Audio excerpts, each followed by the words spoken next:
So listen, welcome everyone to Sharing Your Disability with Towards Work and Ability Focus. Just to be inclusive as well, I'm a white male in my very early 40s, wearing a navy cotton shirt. I have a green beard and with brown hair, glasses, and I'm coming to you today from my office, which has shelves behind me with various work-related items on it. So look, as I say in all my training programs, I hope you're all staying safe and staying healthy and keeping a good eye on your mental as well as your physical health and the health of your loved ones. It's been very, very strange times for everybody over the last year and a half, and it's great to see you all taking the initiative to actually look at this important topic. Before I go any further, I'll give you, I suppose, a run through what brings me here speaking today. So like many people from my part of the country, I'm a very proud Kerry man. Went to college in NUI Galway, where I did a BA degree in law and economics for 3 years, followed by my LLB, which is my postgraduate degree in law, which I did for another 2 years. After studying law and economics for 5 years, decided, much to the disdain of my parents back in 2003, that I didn't want to work in the legal industry at all, but I did make my way up to Dublin and started working in legal recruitment, which I did for 3 or 4 years between 2003 and 2007.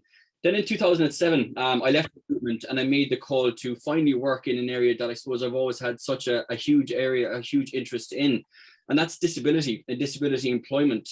See, I grew up in a family where disability was an everyday part of our lives from as young as I can remember. And it was only as I kind of grew older and as I grew into my teenage years and onwards that I realized that so many people had so little knowledge around disability and the impact that it can have not only on the person with the disability, but on the wider family unit as well. So I combined, I suppose, my love for the area and my experience in recruitment, and I started working for Employability Service. So for those of you who don't know, Employability Service is Ireland's national supported employment provider. I worked with them down in the Kerry office for about 7 years as a disability employment facilitator, where we worked with people with a very wide range of disabilities. We did needs assessments and we helped them source employment.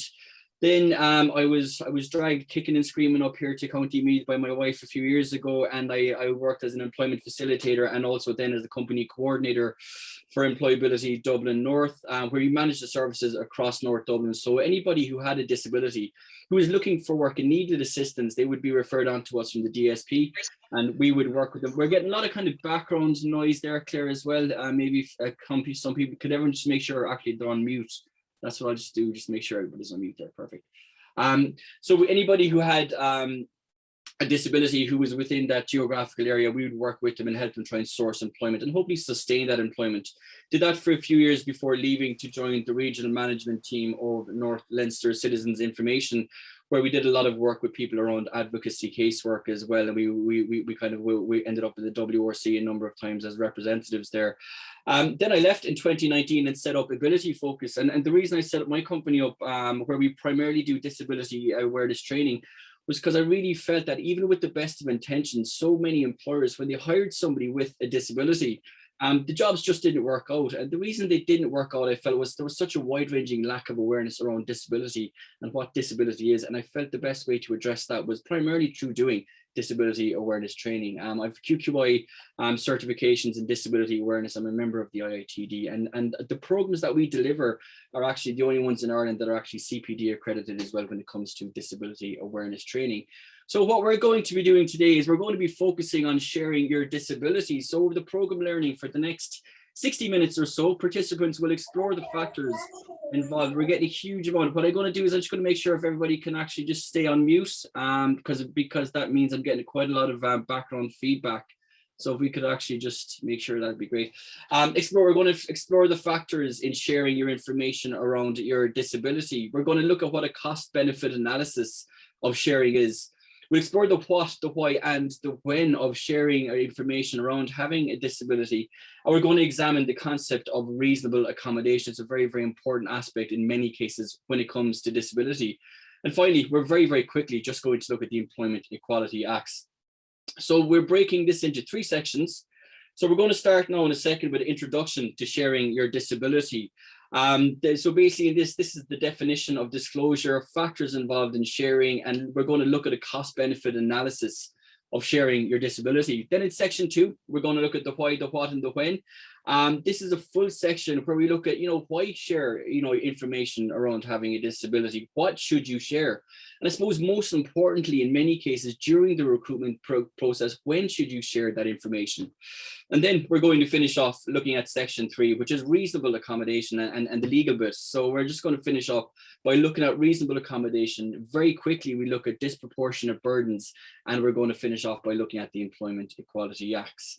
As with all of my training programs, and this one is no different, I put this slide in, and I think it's very important that people know this. And there'll always some ground rules, always some points to note. And the first one is that work from home rules apply. So again, we're going to get background feedback. That's entirely fine. If everybody can stay on mute as much as possible, that's probably the best way to avoid that. If your internet drops, that's entirely fine. You can just log off and log back in again. The training sessions are going to be in plain English. So again, for those of you who don't know, plain English is a movement that is promoted by NALA, which is the National Adult Literacy Agency. And that's a movement away from corporate talk and convoluted speech.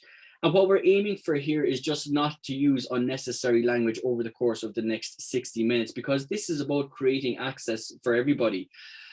You're going to see large print, plain slide formats. So every slide that you see over the next 60 minutes or so is going to be exactly like the one that we're looking at right now. It's large black print, white background, and green headings in this particular training program. There's no text heavy slides, no text over images, no smart arts, no animations. And I suppose this is accessibility point number 2. All of your slides, if any of you are ever involved in presenting or training yourselves, your slides should always be as clear and as simple as possible for all audiences to understand. I really, really do think that far too many presentations and training programs have excessive background imagery for each slide. And this can actually make it very, very difficult for some people with disabilities to see the slide content. And it should always be about your slide content. Okay, and today's theme is obviously sharing your disability, and we're going to start moving on to that right now. So section 1 is introduction to sharing your disability. So we're going to start by looking at disclosure. So this is the term that is, I suppose, traditionally used, but from now on for the rest of this program, we're not going to refer to it as disclosure. We're going to refer to it as sharing. And I think traditionally, when it comes to this topic, people always say, disclose your disability or disclosure of a disability. But I think when we're looking at this, let's look at this a little bit more positively. You disclose a secret, you disclose your financial affairs if you're asked, but you share good news. And I think you share positive things. So I think it's really important to refer to any information around your disability as something which should be shared. So disclosure or sharing of information, it simply means telling an employer or a potential employer or your colleagues or somebody within your social circle about your disability or your health condition. So, when we're looking at sharing this personal information, it's seen by a lot of people as being a very, very challenging aspect to having a disability, especially when it comes to seeking employment. And whether or not you disclose, pretty much comes down to a number of factors which are up on your screens there. Now, these are factors which are both within your control and some which are outside of your control. And each one has a different level of impact on whether or not you're going to share this information. So for the purposes of this program, I've divided it into 3 different sections. You've personal factors, environmental factors, and you also have systematic factors as well.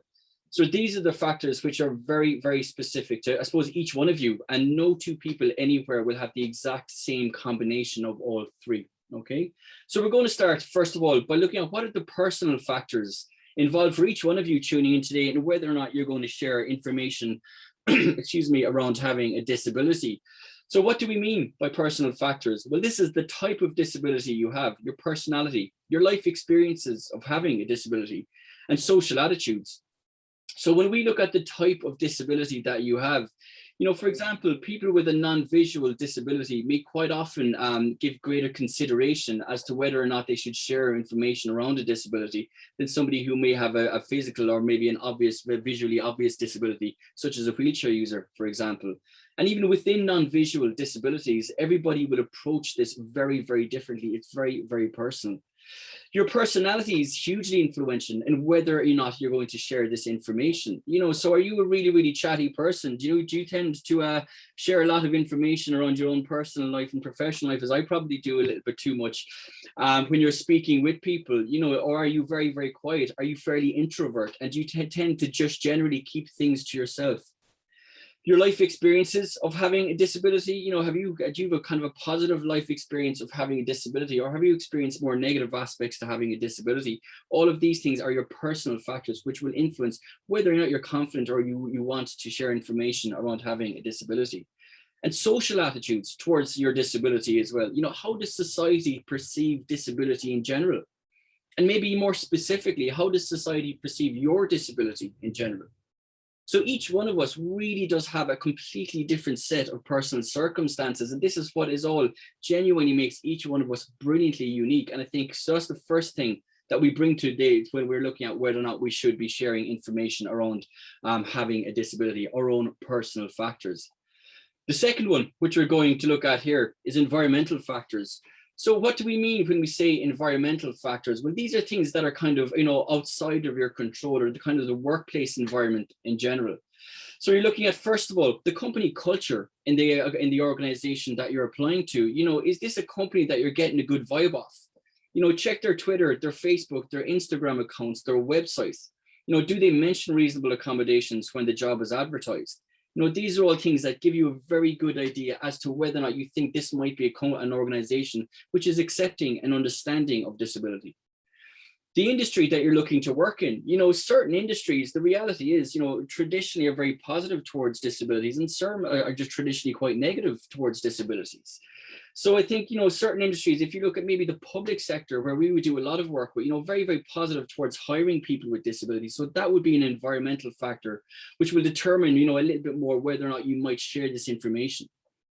The people who are working there, within the organization, are they progressive? Do you know anybody who works there? Do you have an idea of how the companies works? I mean, I know when I used to be looking at jobs before, you'd have a friend who'd work in Google, or somebody who might work in Facebook, and you'd say, they seem like hard-working, good companies to work in, for example. And then I might know other mates who work in different companies, and the vibe you were getting off them was like, no, I don't think I'm going to apply for a job there. So the people that work there are a significant determinant. You can always get a very good idea as to whether or not that's going to encourage you to share information. Management, very, very relevant. Are the management team progressive? If you're engaging them in the interview process or during the recruitment process, which we look at in a few minutes, have they done stuff like disability awareness training? Are they disability confident? Are they disability aware? These are all quite relevant factors. And accessibility, does the company have an accessibility statement on their website, or indications as to access to their buildings? You know what I mean? Is it one of those things that, have you seen their actual buildings? Do you know if there are building accessibility requirements that are being adhered to? So again, depending on your type of disability, these are all specific things that may influence your factor, that are ultimately outside of your control, but are otherwise determinants. And again, all of the above combine to make up the workplace environment where you would potentially be working in.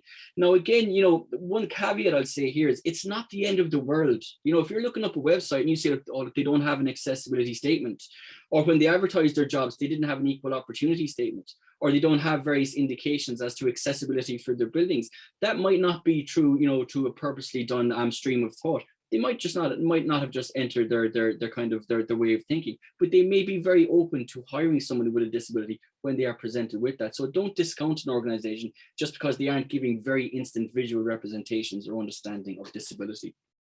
So that's the second kind of key factor for many people in whether or not. So the first one is personal, your own circumstances. The second one is environmental factors, which kind of surround the organization that you're looking to apply in. And the third one is very much, I suppose, outside of your control. It's more national and legislative. It's systematic factors. So what do we mean when we say systematic factors? Well, I suppose these are ultimately the legal acts and many, many acts of legislation, grants, and on and off-site supports which are available to you. So as I said there, you've national and international legislation. So are there legal acts which protect you against discrimination? And yes, there are. Have there been cases in the WRC, for example, or the Labour Court, or one case recently in the Supreme Court, which could refer to situations similar to yourselves when it comes to the provision of accommodations and anti-discrimination practices? And there are, there's very positive, proactive cases and adjudications that have been made over the last few years, especially. You've national grants, which are available to you as well, and again, remember, that private sector employers can apply for grants as well. And there is funding within public sector organizations to ensure that you actually are supported to do a job. You've on and off-site supports which are available as well, and you've things like what national and international, or sorry, national and local transport are available for you to actually get to and from the job. So the reality is you could have the ideal employer, it's where you could know people who could work there. You could know that they're very open towards hiring someone with a disability. They may be the perfect job, but the reality is if you have mobility issues and if they're working in a certain part of Dublin City or in a certain more rural part of the country, if you can't simply get there, if there's a disproportionate burden on you, then that's a systematic factor which would ultimately not be applicable towards you sharing kind of information around having a disability or even applying for that job in itself.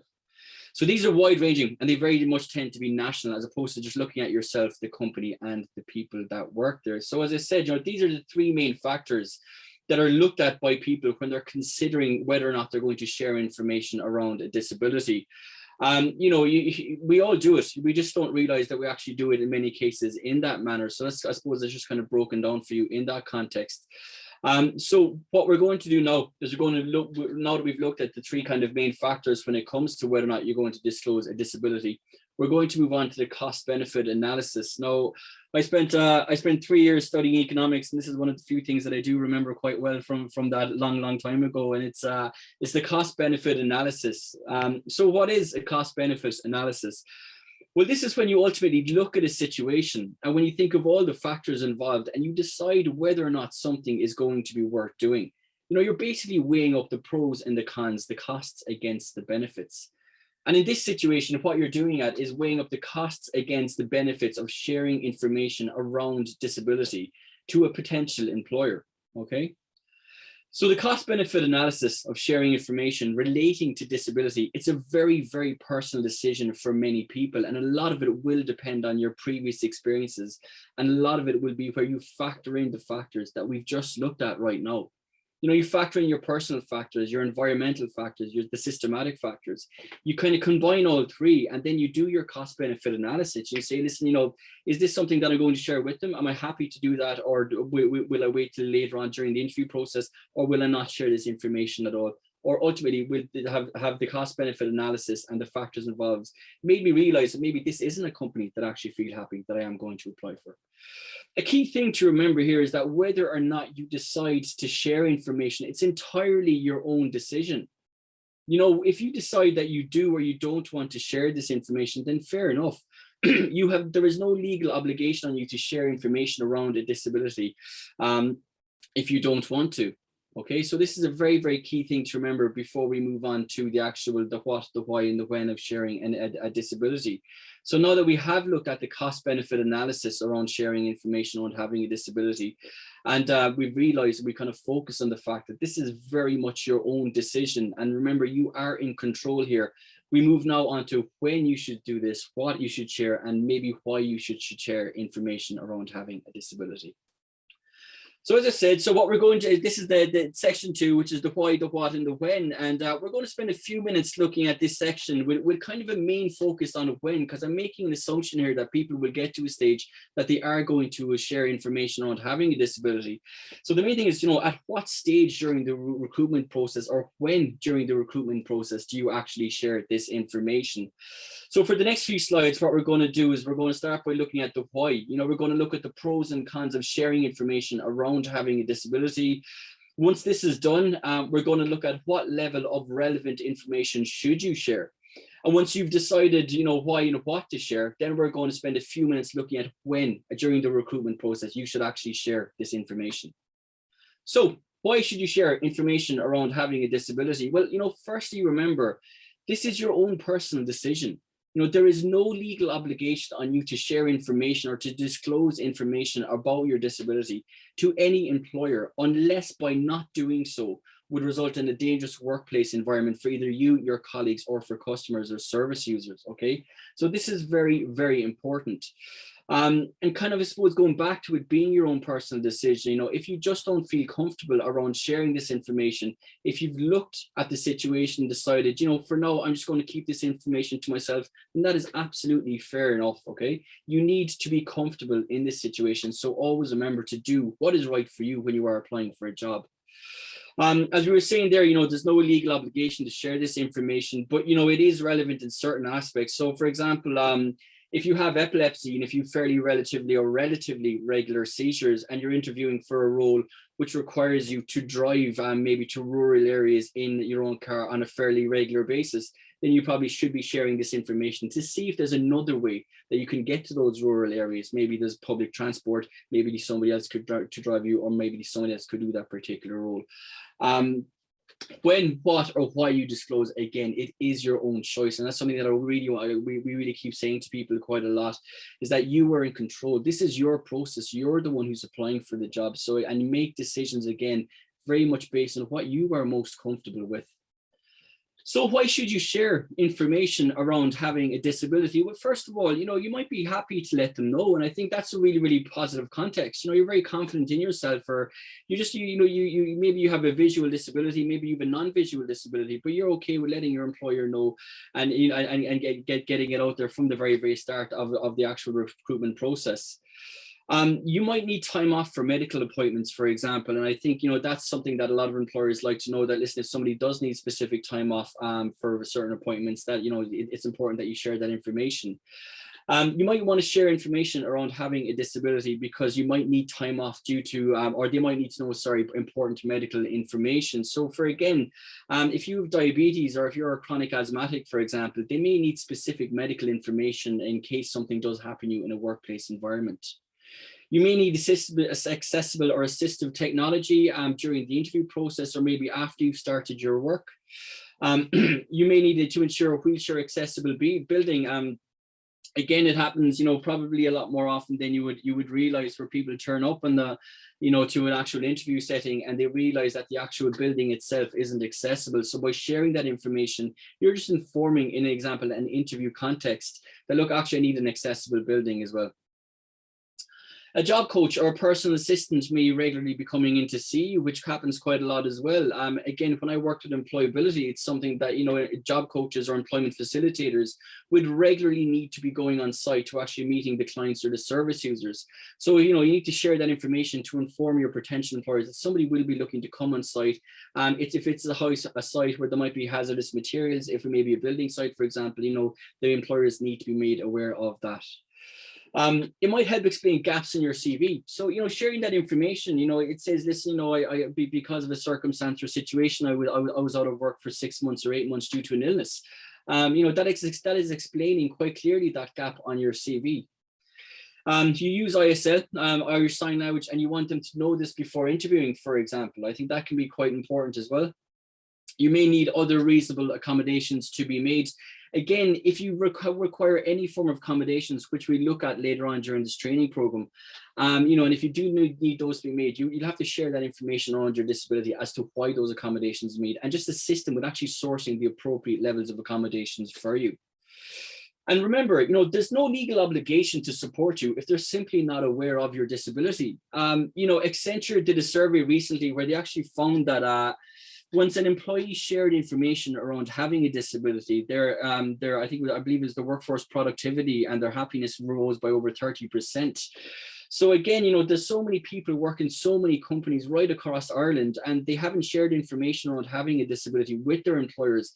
And maybe they're taking personal days or annual leave to go off in certain levels for certain appointments. Maybe they're not kind of being as productive as they could or as they should be because they haven't shared information around a disability. And once you actually share this information, in so many cases, your employer would be very, very happy, very proactive in actually sourcing out how they can support you. But without knowing this information, they simply can't do that. So you can't expect them to actually know that information without sharing that.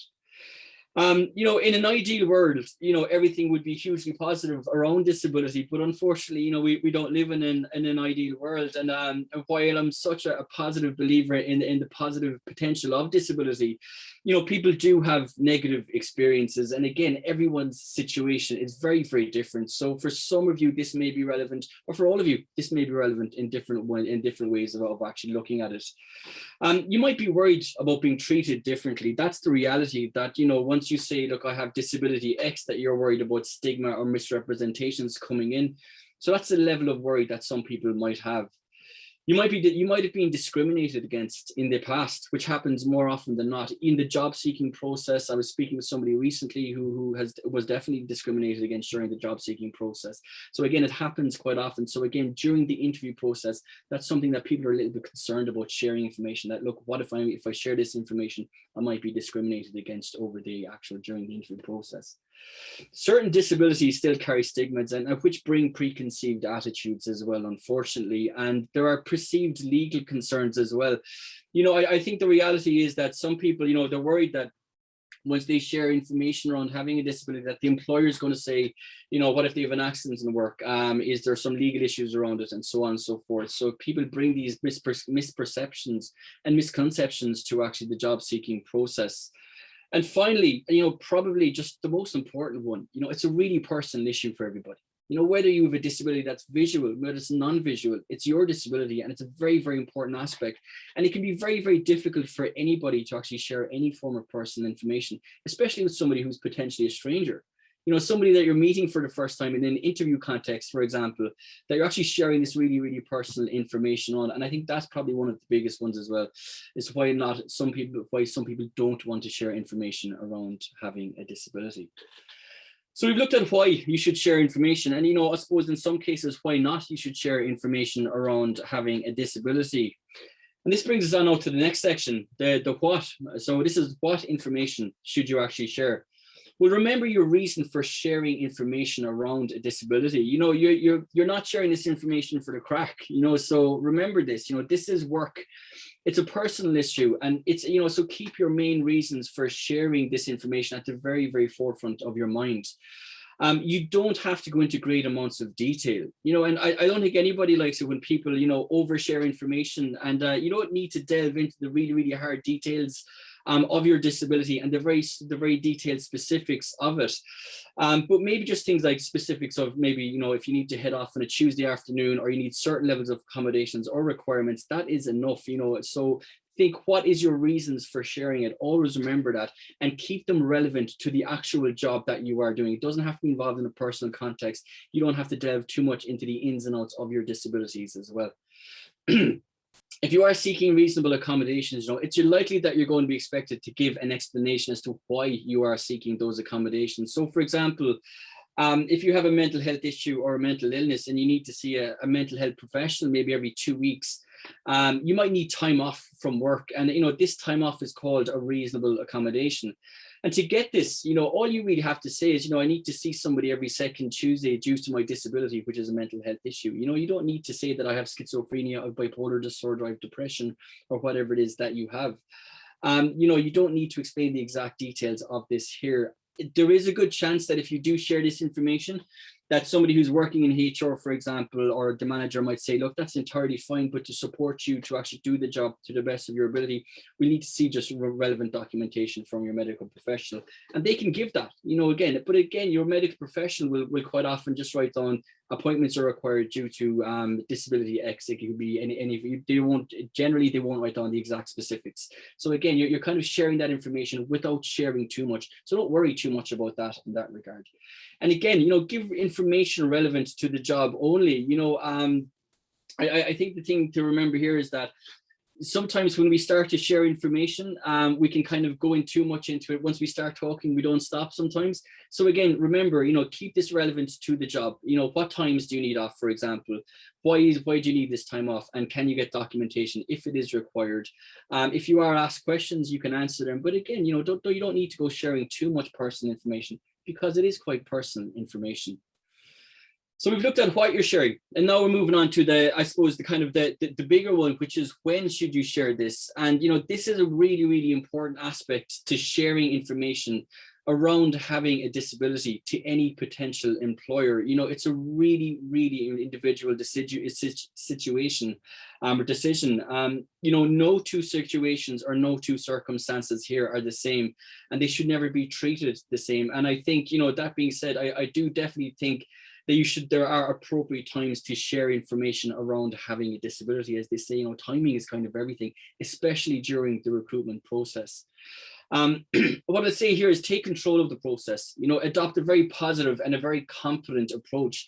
And remember to focus on your abilities, not your disabilities, okay? The timing of the sharing of information really is, as I said, it's quite variable, and it very much depends on each individual kind of circumstance or each individual situation. So what we're going to do is we're going to look at the different stages now of when you can share over the course of the recruitment process. But I'm just going to ask a question, and I'm going to see if anybody wants to answer this. Does anybody know when should information be shared during a recruitment process, for example? I might ask Claire, actually. I'm going to put you on the spot, Claire.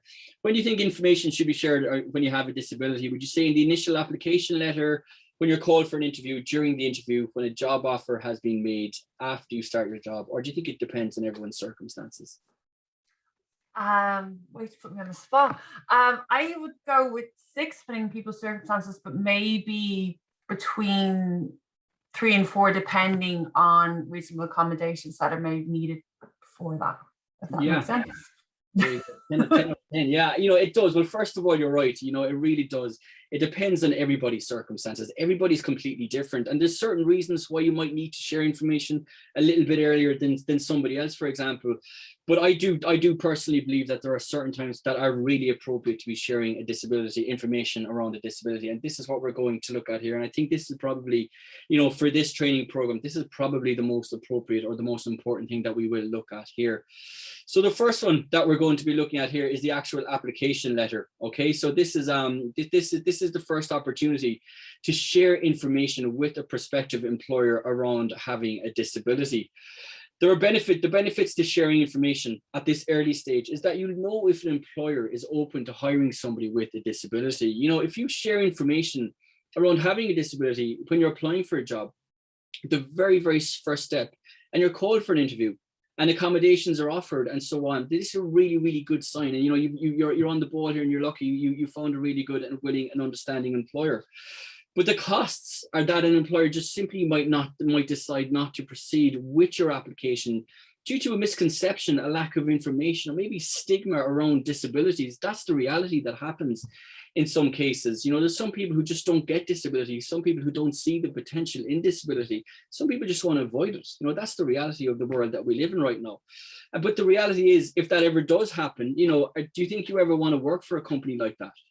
If you don't share your information and then you get the job and you start working for them, and then you find out that they're not open towards supporting you. So sometimes I think the benefits of this are that even if you don't get called for an interview, you've dodged a bullet in that context. And I do believe in many ways. If a job ad contains a well-written equal opportunities statement with a mention of reasonable accommodations, this is a really, really good sign. Again, but what I would say here is, if it doesn't have an equal opportunity statement, that's not the be all and end all.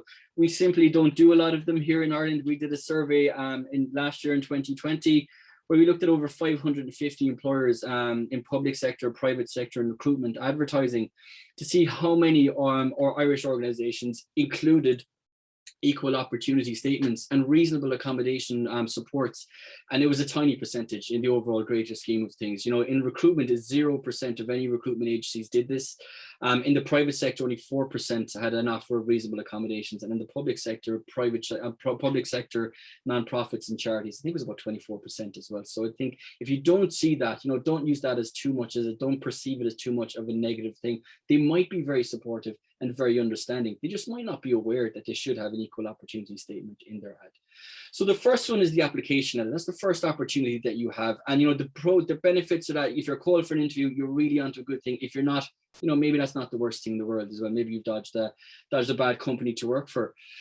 The second opportunity is when you're called for an interview. Now, if there are no specific accommodations needed for you to do the actual interview, this may not be the most relevant time to share information around a disability. Now, I spent over 10 years working in disability employment supports, and I think if you're kind of saying when you're called for an interview, and if it's not relevant to actually sitting the interview, I don't think you need to share this information at this point. But if you require specific accommodations to do the interview, such as an ISL interpreter, or if you need wheelchair accessible interview rooms, for example, it is advisable to let the employer know when you've been called for the interview. I remember when I worked with Employability Service, we were working with one young man, really hard worker, really keen to work. He was deaf, but he just did not want us to inform the employer that that he was deaf and that he would communicate via writing. So, even with the best of our intentions, we tried very much to try and get him to give us the okay, to give the go ahead to notify the particular employer. But as things actually went on, he did the interview. We kind of gave him a relative heads up, but during the interview process, he couldn't communicate it to the level that he wanted to communicate, and they couldn't communicate with him. And after the interview, I remember the employer actually said he was a really good candidate, had a really good work experience. We would have had no problems providing, interviewing him with an ISL interpreter, and we probably would have offered him the job because of his experience. But the fact that he wasn't sharing that information with us, kind of, when we felt he should have done, actually felt, it would have made an easier interview process. It just made us, they said to us that it made them feel that, that he wouldn't have been a great fit for their actual company. So look, if you do need certain accommodations or you do need certain requirements to have an equitable interview experience, you should be giving your interviewer the opportunity to actually provide those for you as well. If you have sensory issues, for example, or if you've ASD, this may be a very good time to share information as well with the interviewers, because again, this will give them time to prepare and ensure a fair interview process for you as well. The next one is during the interview stage. So, this is the main stage when many people do choose to share information around having a disability. I really think if you share information at this stage, you're going to be perceived as positive, proactive, and competent as well. Make sure you place the emphasis on your ability to do the job, and don't focus too heavily on your disability. This is a really important thing as well. And be positive when you're explaining and why you're sharing this information. This would impress any interviewer. You're saying the reason I'm telling you this is because I need a slight adjustment to the working day. Maybe, for example, every 3 weeks, if possible, if I can work away from the office because I need to see a mental health professional. You're explaining it competently and capably, and then they're saying, okay, this person needs the certain time off. If you're saying if there's core aspects of the job that need to be done and the time that I need to be away, please let me know. And I can maybe look at switching my time to meet my mental health professional. You're coming across as very competent, very capable, and having done your research as well.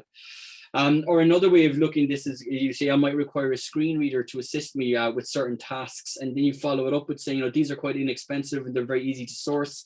I've got a list of providers here who can source them for you. And once the accommodation is actually made, I don't foresee any other accommodations being made in order for me to do this job. You're saying, here's my disability. These are the accommodations I'm going to need. This is how much they'd cost. This is where you source them. And we should be good to go. The employer's sitting down going, okay, yeah, this person, they're on the ball. They know what they're talking about. Okay, we're happy. If you're sitting down, if you don't really know what accommodations are needed, then, I don't know, are you coming across as somebody who's fully prepared for an interview in many cases? Remember, the interviewers can only ask you questions related to the job that you're doing and the tasks associated with it. This is a competency-based, or it should at least be a competency-based interview. Once you share information about having a disability, the interviewer can then ask you about that. Again, they're not going to delve too personally about that. But once you're choosing to share that information, start the conversation, be open and be honest and be proactive and be comfortable talking about it. If you do require accommodations, again, ensure that, I would always advise people to know what these are and be positive again and competent in how you explain what they're needed. Again, for any interview setting, you're doing an interview. You're only going to be offered the job on based on merit. So if you're kind of walking up and saying, I have disability X, and they ask you, okay, will you require accommodations? I will. What will they be? I'm not really sure, but I'll get back to you. Does that come across as somebody who's very competent or capable? I don't think it does. And no, you won't know what accommodations will be needed in all contexts, but I think this is a great opportunity for anybody to come across as being super competent. Again, I have a vision impairment, and I'm going to need a supernova screen magnification. I'll only need this on my computer. It's easy to install. It costs roughly X. You can source it from Y, and you can get grant funding to provide this for me.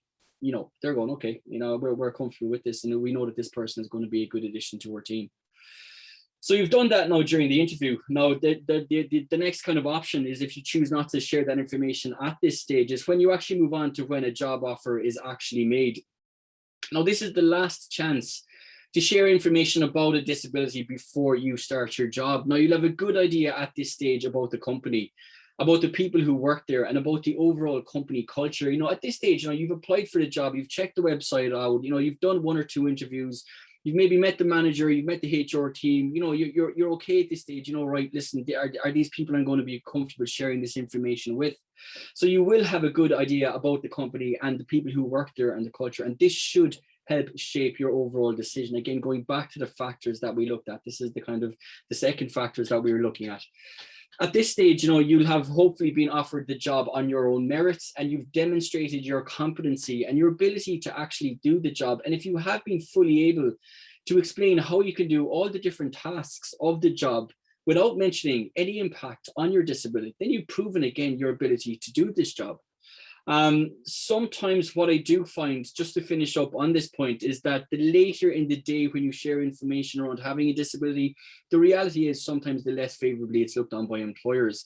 But that being said, at this stage, if you can answer every question they're asking of you, and if you can show those people that, look, yeah, I can do every one of those 10 desirable tasks, any one of those 10 essential tasks, without requiring any accommodations, then maybe it's not entirely relevant to having to actually working the job in itself.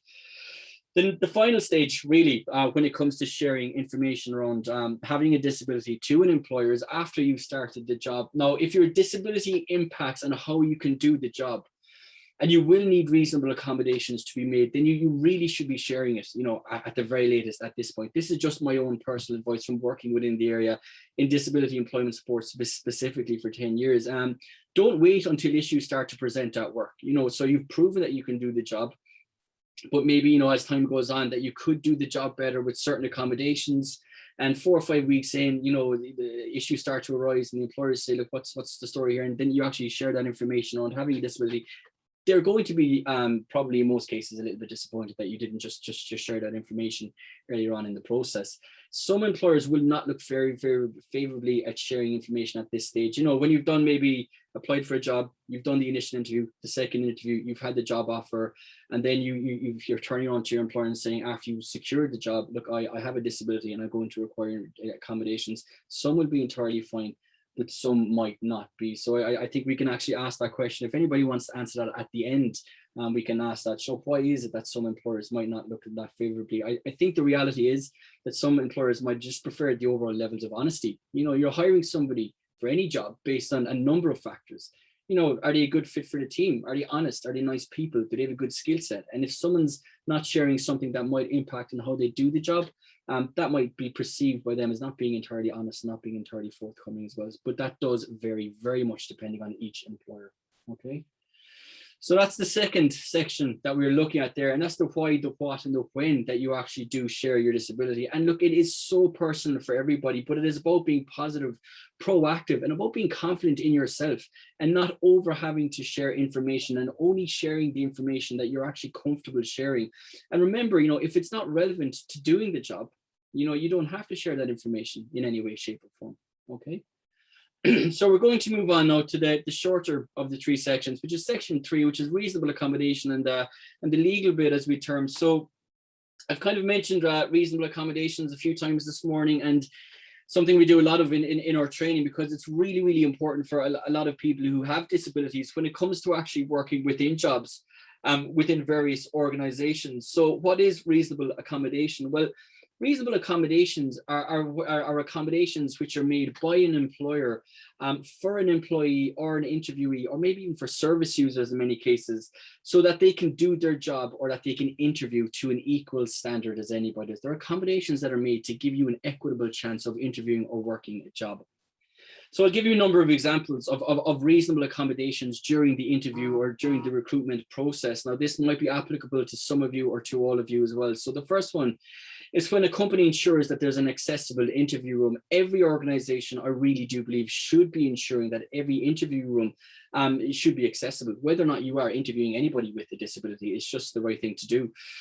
Allowing extra time to complete tests or tasks. So again, If you are doing a competency-based interview, during the interview, if you need an ISL interpreter, for example, I think we get to that point now in a second, but if you are actually doing certain tasks or tests that you're giving somebody maybe an extra few minutes or an extra half hour to complete those, providing information about the interview process in advance of the interview. So again, for many people who are autistic, for example, that might assist them in preparation for the interview. And ISL interpreters is obviously an accommodation, reasonable accommodation for anybody who is deaf. Allocating suitable car parking spaces, again, quite a simple one to make. Additional time to interview a job seeker. Again, this can be applicable to any one of a number of people. A lot of interview organizations, they put aside certain timeframes. So they may be interviewing 20 people over the course of a number of days, and they say, look, we're going to give 30 minutes per interview.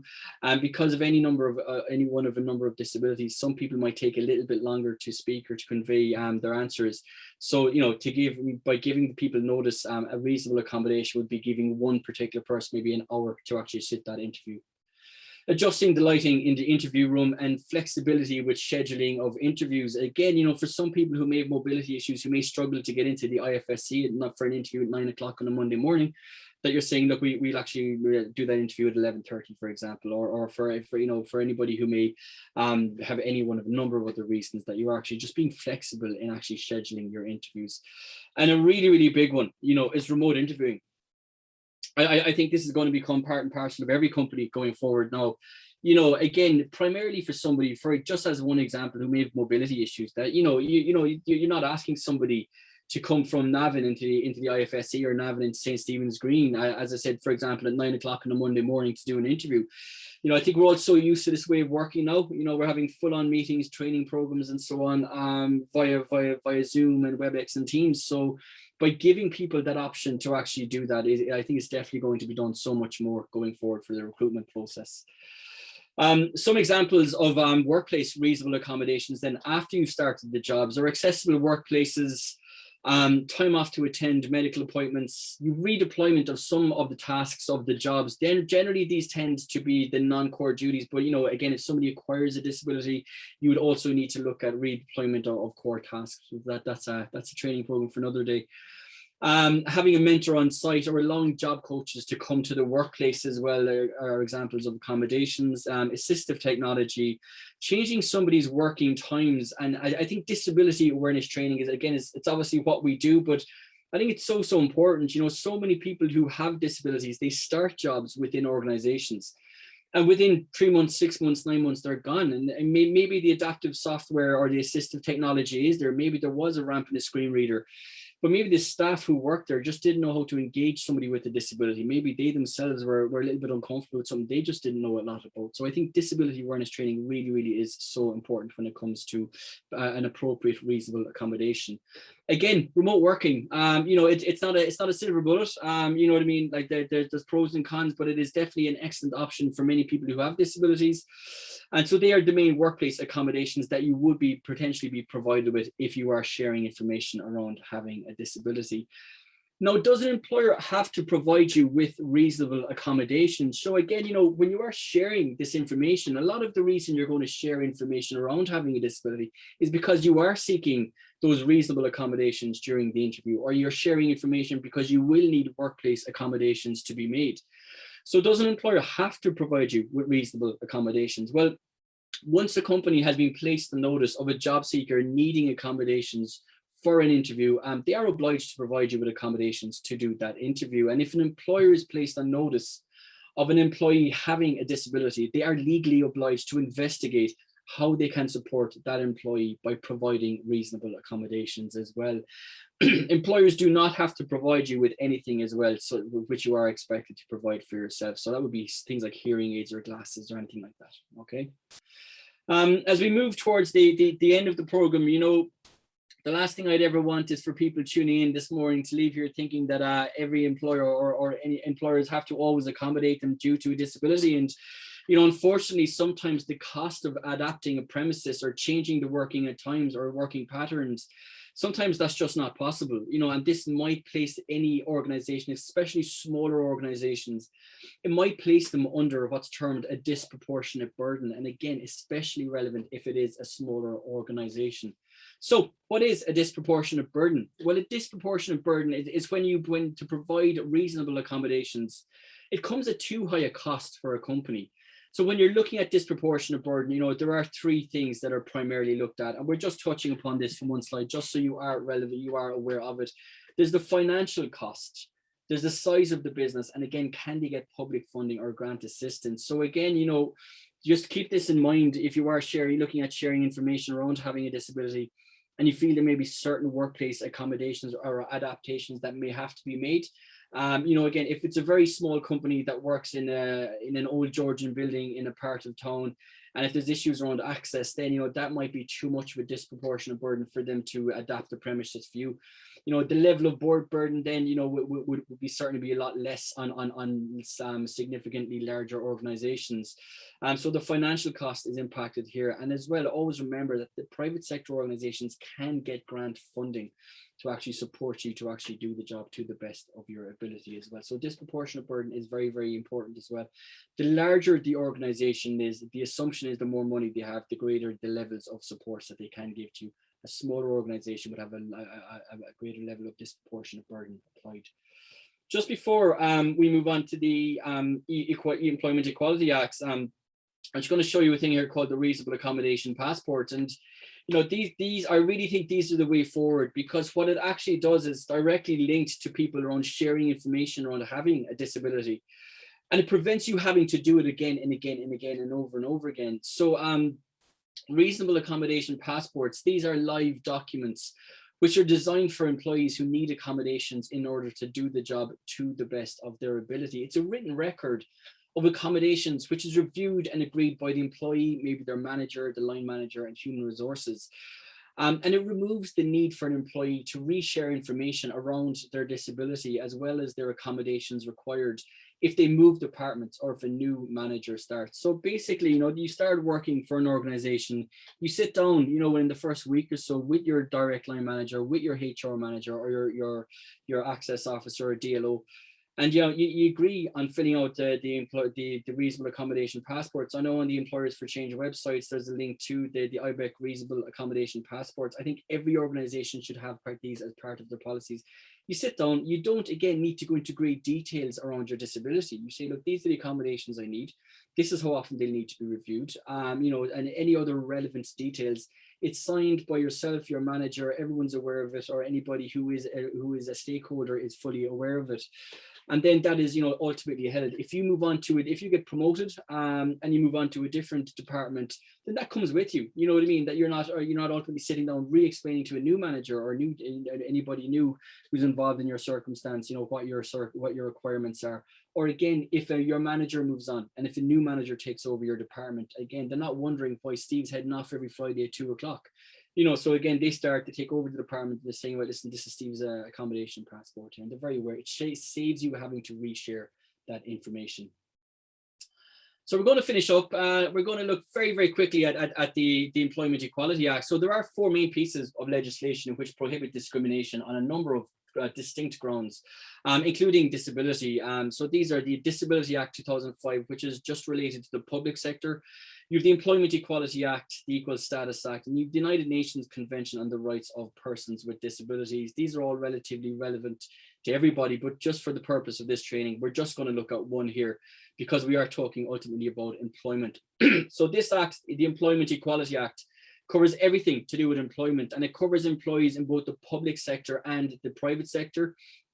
The aim here is to promote equality, ban discrimination, sexual harassment, and victimization. And it includes job advertising, recruitment, training, promotion. You cannot be discriminated against when somebody advertises a job. So, you know, if any organization advertises a job, and if you actually feel that the way that job is advertised, the way it's wording, that they're indirectly or directly discriminating against you, they're preventing you from applying for that job because of your disability, that would come under the Employment Equality Act. During the recruitment process, if somebody discriminates against you during the recruitment process, it comes under this act. During training and promotion as well. So we're just, as I said, you know, we're just going to just very, very quickly finish off on this last slide with 5 more quick points under the Employment Equality Act. So every organization must provide reasonable accommodations for anybody with a disability to ensure equal treatment. Okay, whether that's in the interview process. If you've placed them on notice of having a disability, they need to provide you with accommodations. That comes under the Employment Equality Acts. If you started working for an employer, and if you decide to share this information, then they need to investigate how they can support you by looking into providing reasonable accommodations. Employers must not discriminate either directly or indirectly against anybody who has a disability. So direct is probably quite obvious. When somebody says something very blatantly obvious or rude during an interview process to somebody who has a disability, they're directly discriminating against you for this, if you have a disability. Indirect it's a lot harder to define. It's almost that unintended exclusion. Vicarious liability applies here. And look, ultimately, and in its simplest terms, what vicarious liability means is that if any of you are ever spoken to in a manner which you feel that has been discriminatory during an interview process, for example, or during the recruitment process, ultimately that person's company are responsible. So again, if Ability Focus are interviewing somebody, and if I discriminate against somebody, my employer, Ability Focus, are ultimately liable. That's vicarious liability.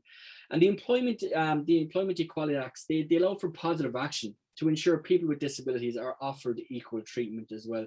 So a lot of the positive action measures are things like reasonable accommodations and proactive positive measures that organizations can implement. But remember, no organization has an obligation to recruit or retain anybody who simply isn't capable of doing a job. We have a situation or a system in Ireland where you must always get a job on merit. So it is ultimately up to you to prove to an employer how you can do a job, bring your best foot forward, and show that you can do a job, and not focus too heavily on the disability, but focus primarily on your ability as well. Okay. So we're just going to finish up. We're got a minute over as always.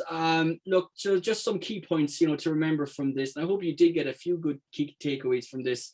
Sharing information around your disability, it's entirely up to you. Look, review the circumstances, look at the situation, factor in personal factors, the systematic factors and environmental factors. Remember those, and do a cost-benefit analysis and decide whether or not you want to share this information.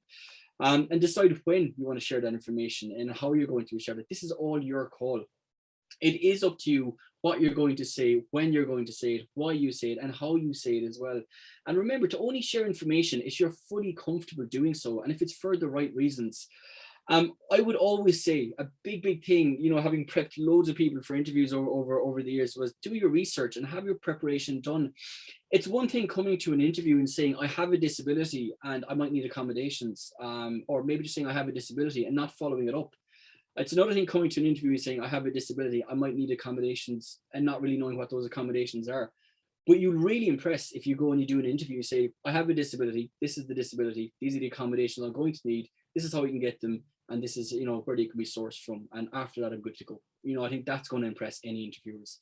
Remember to never forget your strengths and your skills. That's why you're interviewing. That you were called for an interview based on your strengths and based on your skills and your work experience. That's where the focus should always be. Okay, and remember that. So that is the whirlwind tour of disclosure or sharing your disability. Look, if anybody has any questions, my phone numbers are up on the screen there, and also my email is there as well. So you can shoot me off an email afterwards. I'll be in the office, I think, for the rest of the afternoon. I'm happy to answer anybody's questions if they have them, or if anybody has any questions there in the chat bar, I'd be happy